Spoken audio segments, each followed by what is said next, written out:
Bem-vindos a mais um programa do Fórum Sul Mineiro de Educação Infantil. Nós estamos no nosso último programa do ano e temos a alegria de receber aqui a professora Carolina Alvarenga. Seja bem-vinda, Carol. Obrigada, mais uma vez. Que bom tê-la aqui. A gente vai conversar, Carol, quer conversar nesse programa sobre as políticas de educação infantil na nossa região. Para isso, vocês estão fazendo um projeto de pesquisa. A gente gostaria de saber um pouco mais sobre esse projeto, em linhas gerais. Obrigada mais uma vez pela oportunidade de estar aqui em nome do Fórum Sul Mineiro de Educação Infantil, compartilhando um pouco das nossas ações. E como integrante do Fórum Sul Mineiro e do grupo de pesquisa em Educação Infantil, Infâncias e Diferenças de Gênero, coordenado por mim, nós aprovamos uma pesquisa na FAPEMIG, recém-aprovada, para mapearmos as políticas públicas de educação infantil nos municípios que integram o Fórum Sul Mineiro de Educação Infantil. Então, essa pesquisa foi aprovada agora no finalzinho de setembro, já iniciamos a pesquisa, e ela tem dois objetivos, na verdade. A gente articula a dimensão da pesquisa e da extensão, e ela tem o objetivo de fazer esse mapeamento das instituições de educação infantil nesses municípios em relação à gestão, em relação à oferta de vagas, ao número de matrículas, ao número de instituições, como é que a educação infantil está posta nesses municípios. E um outro eixo da pesquisa por meio dos nossos encontros mensais do Fórum Sul Mineiro, subsidiar a formação dessas professoras e professores. Essa pesquisa ela é coordenada por mim e tem a participação de muitas outras pessoas, né? Então eu vou dizer quem são essas pessoas que compõem também o comitê gestor do Fórum Sul Mineiro de Educação Infantil. Então somos eu, do Departamento de Educação da UFLA, as professoras aposentadas, a professora Cláudia Ribeiro, aposentada pela UFLA, a professora Ila Maria Silva de Freitas, aposentada pelo Instituto Federal da Bahia e também foi professora da UFLA, e a professora Núbia Betânia Campos, que é aposentada da Prefeitura Municipal de Paraguaçu.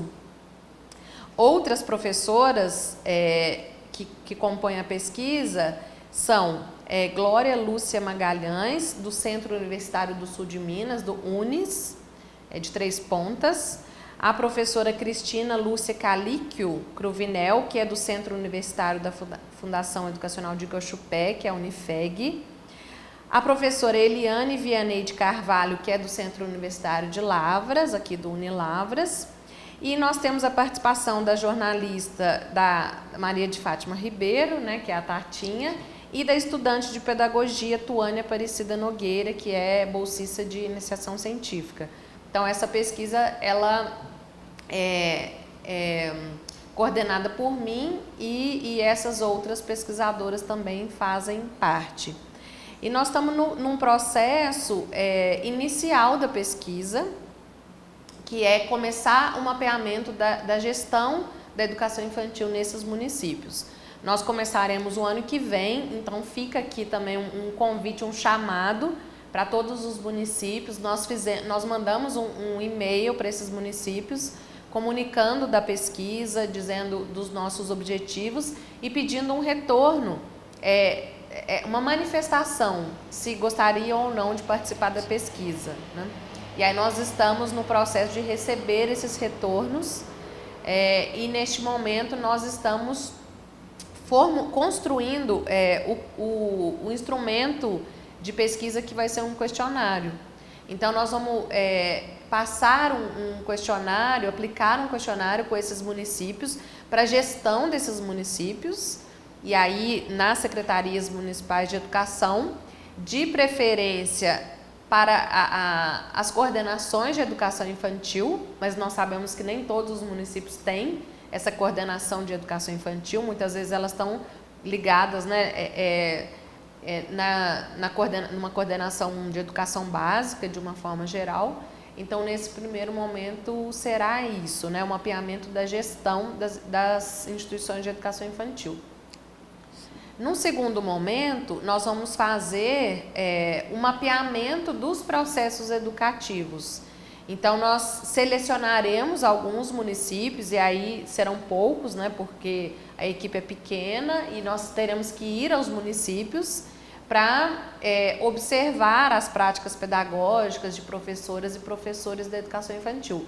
Então, essa é uma segunda etapa da pesquisa, que vai acontecer a partir de 2023, porque a pesquisa ela tem um prazo até 2024. Então, nós temos essas duas grandes fases. E, paralelamente a isso, né, cumprindo um dos objetivos da pesquisa, é fazer a formação continuada dessas professoras e professores por meio dos encontros mensais do fórum.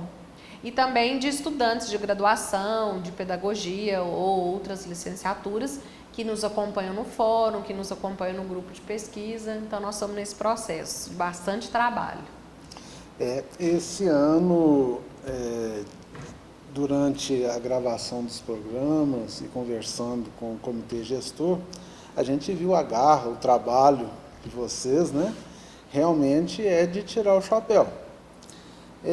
Aí vem a pergunta, qual que é a abrangência geográfica desse mapeamento, professora?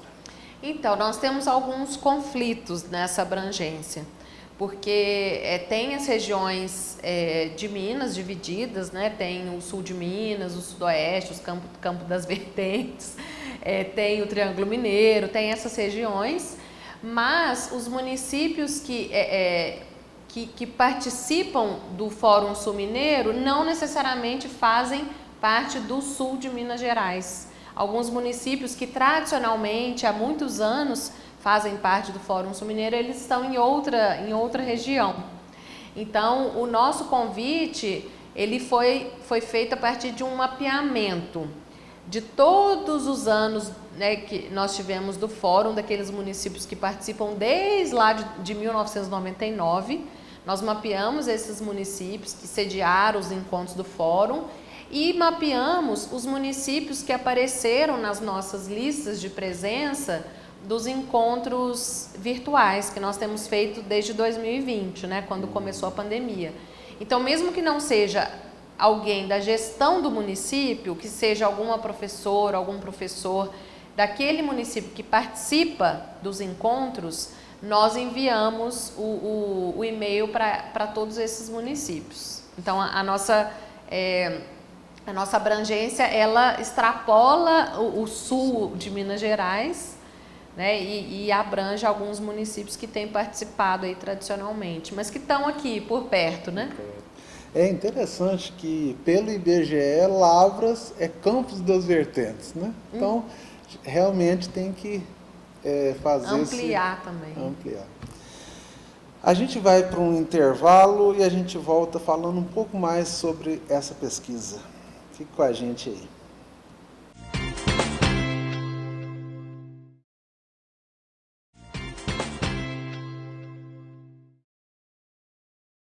Voltando para o segundo bloco do nosso programa do Fórum Sul Mineiro de Educação Infantil, aqui com a professora Carolina Alvarenga.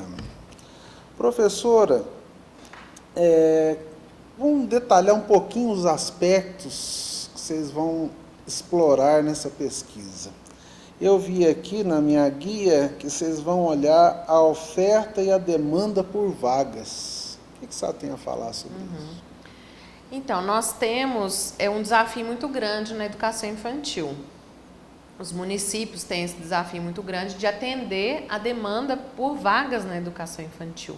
Não é algo simples, né? A demanda é grande e os municípios têm uma dificuldade na oferta pelo fato de terem que construir equipamentos para oferecer, né, o espaço físico para oferecer, fazer a contratação de professoras e professores via concurso público, que é um desafio muito grande. Então tem toda uma complexidade que envolve o financiamento, envolve a estrutura física, envolve a contratação de professoras e professores para ofertar essas vagas.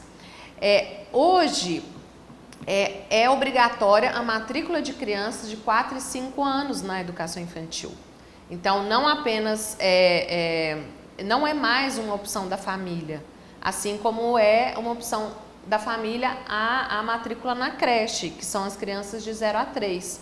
O Estado, ele tem a obrigação de ofertar, mas a família não tem a obrigação de matricular. Mas a partir dos 4, que é o que a gente chama de pré-escola, né, crianças de 4 e 5, é obrigatória a matrícula e é obrigatório que o Estado ofereça essas vagas. E isso tem muitas implicações para os municípios, né? A primeira é a questão do financiamento, que é a base de tudo, né? Uhum. E aí a gente tem visto ao longo do tempo que, com a obrigatoriedade da oferta de 4 e 5, os municípios foram se mobilizando para cobrir essa oferta e foram deixando de ofertar vagas de creche. Então, muitas vezes, nós tínhamos vagas em tempo integral, e aí, para conseguir ofertar, porque não ia conseguir aumentar o espaço físico, você pega o espaço físico que tem uma oferta de uma turma em tempo integral, você divide em 2 parciais e você consegue atender a demanda. Uhum. E isso, do ponto de vista da qualidade, é ruim, né? Para as crianças, para as famílias trabalhadoras que precisam, principalmente para as crianças, né?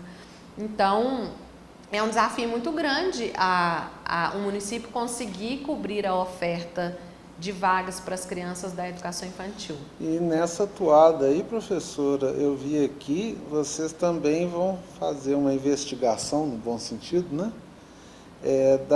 Da infraestrutura dessas escolas, né? Sim. Esse é um outro desafio, né? Porque a oferta de vagas implica em espaço físico. E não é qualquer espaço físico. A gente sabe que para uma instituição infantil de qualidade precisa ter parâmetros que precisam ser cumpridos. Então, precisa ser um lugar construído para atender as especificidades das crianças, né? Precisa ter espaço de área verde, precisa ter espaço para as crianças tomarem sol, precisa ter espaço para as crianças, as salas precisam ser grandes para as crianças conseguirem brincar dentro das salas, outros aspectos em relação a banheiros, a lactários, a cozinha, são inúmeros aspectos que precisam ser cuidados para uma instituição infantil de qualidade. Então, não basta ofertar vaga, precisa cuidar que espaços serão esses, né? Não dá para simplesmente adaptar um espaço e colocar crianças lá dentro. Há vários aspectos para serem cuidados. Um aspecto para ser cuidado é a condição dos docentes, né? A última revisão da LDB, em que diz que a formação necessária para atuar na educação infantil e nos anos iniciais do fundamental é a pedagogia, foi uma conquista, mas admite-se ainda a formação em magistério. E isso tem implicações também nos concursos públicos, porque nós precisamos de pessoas para assumir a educação infantil concursadas, que tenham planos de carreira, que tenham minimamente o piso salarial, que a gente sabe que é pouco, tem que ter o tempo de trabalho para estudo, para formação continuada, né, que a gente chama de formação em contexto, precisa disso tudo. E aí muitas vezes os municípios não ainda admitem pessoas com magistério, porque vai ter um salário menor, fazem a contratação via contrato temporário, não por concurso, não tem um plano de carreira consolidado. Então, todos esses aspectos nós vamos questionar nesse primeiro instrumento que nós vamos fazer com os municípios. Professora Carol, e sobre os processos educativos, como é que vai ser a abordagem nessa pesquisa? Sobre os processos educativos, como eu tinha dito, nós chegaremos nessa etapa da pesquisa em 2023. E aí nós selecionaremos alguns municípios para irmos, para fazer observações, entrevistas com as professoras, ter uma relação mais próxima ali com a instituição, com a professora, com a turma e com as crianças. E aí o que a gente observa, né? O que nós pretendemos observar dos processos educativos? Eu trouxe esse documento aqui, que é um documento muito importante, que eu considero, que são os indicadores de qualidade da educação infantil paulistana. Foi o documento que eu estudei no meu doutorado, eu estudei o processo de construção desse documento. E ele é um documento que nasce do documento nacional, dos indicadores de qualidade da educação infantil, formulado pelo MEC em 2009, esse é um documento de 2016. E ele é um documento de autoavaliação institucional participativa. A própria instituição faz uma avaliação sobre ela mesma em relação a várias dimensões de qualidade. Porque nós entendemos, partimos do pressuposto na pesquisa, que qualidade é um conceito em disputa, né? O que se considera qualidade?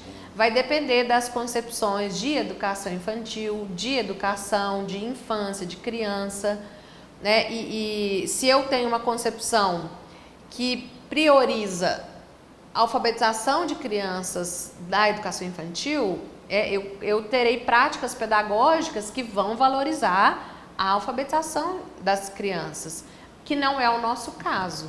Então, nós temos uma concepção de educação infantil que valoriza inúmeros outros aspectos, o livre brincar, a cultura infantil, a exploração do mundo pela criança, a investigação do mundo, a relação com a natureza.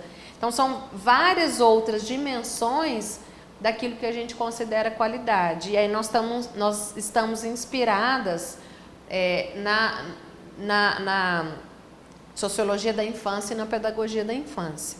E esse documento, ele se baseia nesses pressupostos teóricos e trazem 9 dimensões de qualidade.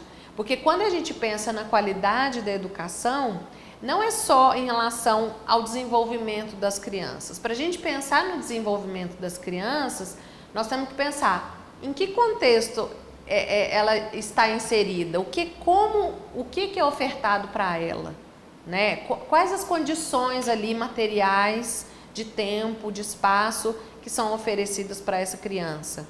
Então, esse documento ele traz 9 dimensões de qualidade que num processo de autoavaliação a instituição vai olhar para ela mesma e vai discutir junto com as famílias, com professoras, professores, o pessoal da limpeza, da segurança, da alimentação, todo mundo da instituição e da comunidade vai olhar. E ele nos traz muitas pistas, né, do que a gente precisa observar. Então, dessas 9 dimensões, eu vou citar algumas aqui rapidamente. Fala sobre o projeto político-pedagógico da instituição. Fala sobre as interações, como é que se dão as interações entre criança e criança, entre criança e adulto.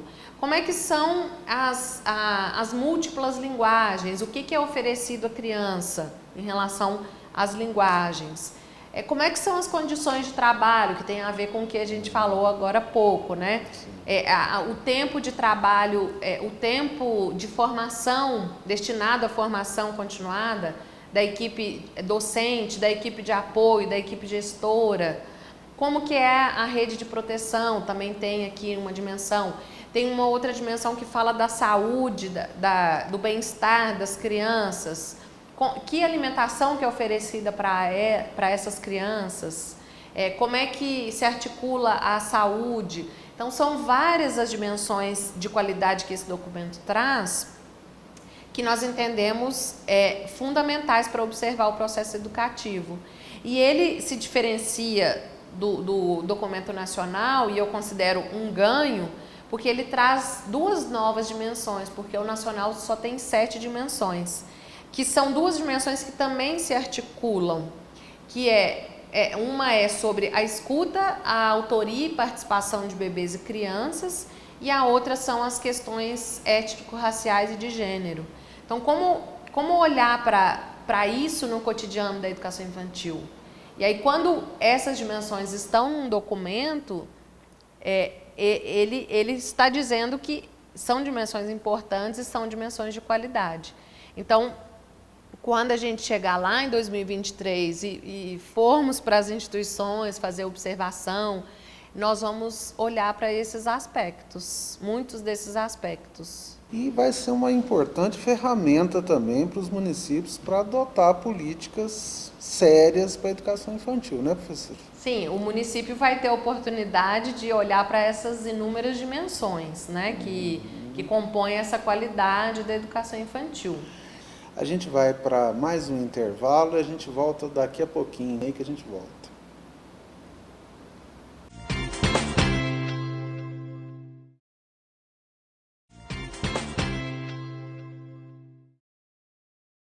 Estamos de volta para o terceiro bloco do programa do Fórum Sul Mineiro de Educação Infantil. Nós estamos abordando aqui as políticas municipais de educação infantil.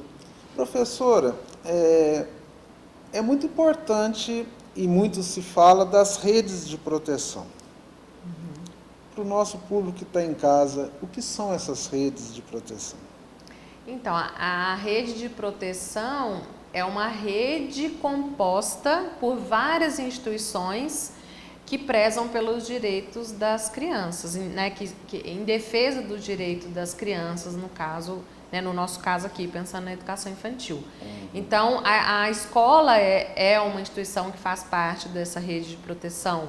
O Conselho Tutelar, o CRAS, o CREAS, a Polícia Militar, então, o Ministério Público, né? Então, são várias, a polícia, já falei, então são várias instituições que se articulam ou deveriam se articular numa rede para garantir os direitos das crianças. Então, em situação de negligência, de violência sexual, de violência doméstica, essas instituições precisam ser acionadas e a escola tem um importante papel nisso. Porque é lá que as crianças estão, e professoras e professores e outras funcionárias e funcionários da instituição precisam ter um olhar atento para essas crianças, para perceber situações de negligência, de violência, de descumprimento dos direitos das crianças, para acionar outras pontas dessa rede de proteção. A escola é uma delas. E isso nós pretendemos mapear também nesse questionário, nesse primeiro questionário. Como é que o município se articula a rede de proteção, articula a rede de proteção. Sim. E quando a gente pensa no CRAS, no Conselho Tutelar, a gente pode pensar somente na escola infantil urbana, que é um erro, né, professora? Existem escolas infantis na zona rural. Como é que vai ser esse trabalho com essa escola? Então, nós também na pesquisa, nós estamos com um olhar bastante atento para as escolas do campo, né? Como que essas crianças do campo têm os seus direitos à educação garantidos, se no campo tem as instituições de educação infantil, se não tem no campo, se tem na cidade, como é que essas crianças chegam à cidade e as condições dessas instituições no campo, como são. Então, essa é uma preocupação também da gente pensar da educação infantil do campo.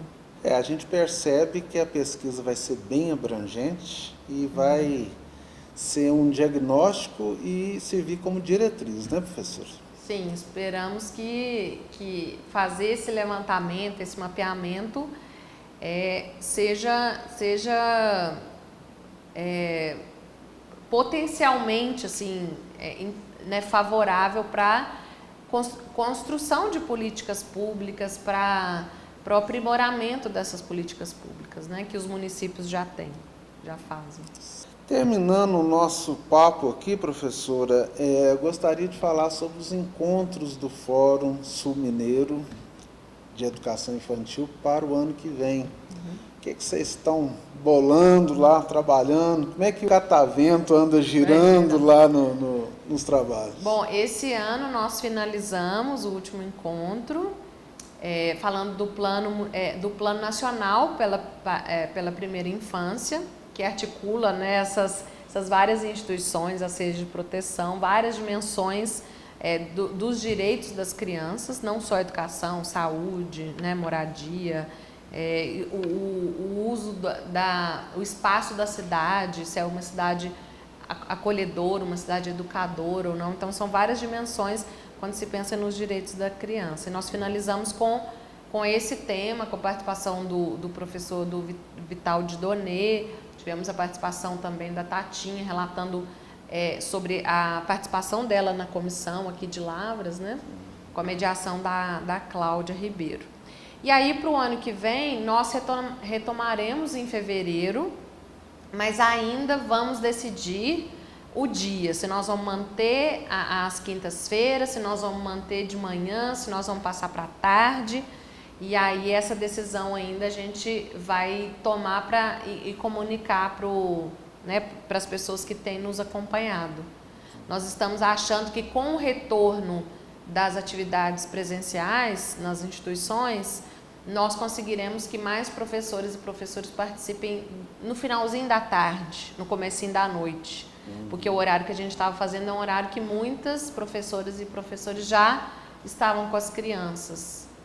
Então, a gente está revendo o horário e o dia e vamos comunicar para a gente retomar no começo do ano que vem, em fevereiro.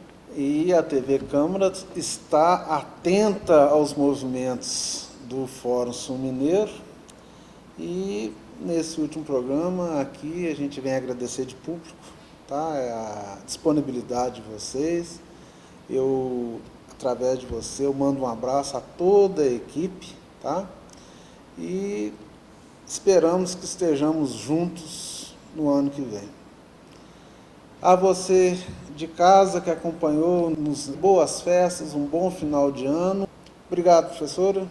Obrigada, eu agradeço também, em nome de toda a equipe do Comitê Gestor do Fórum, agradeço por essa oportunidade de divulgação do seu trabalho, do seu empenho, do seu envolvimento conosco, para a gente conseguir divulgar para mais pessoas esse trabalho, né, tão importante que a gente faz no Fórum Sul-Mineiro de Educação Infantil, pensando na educação das crianças pequenas. Que o catavento continue girando. Girando. Um abraço. Obrigada. Até a próxima.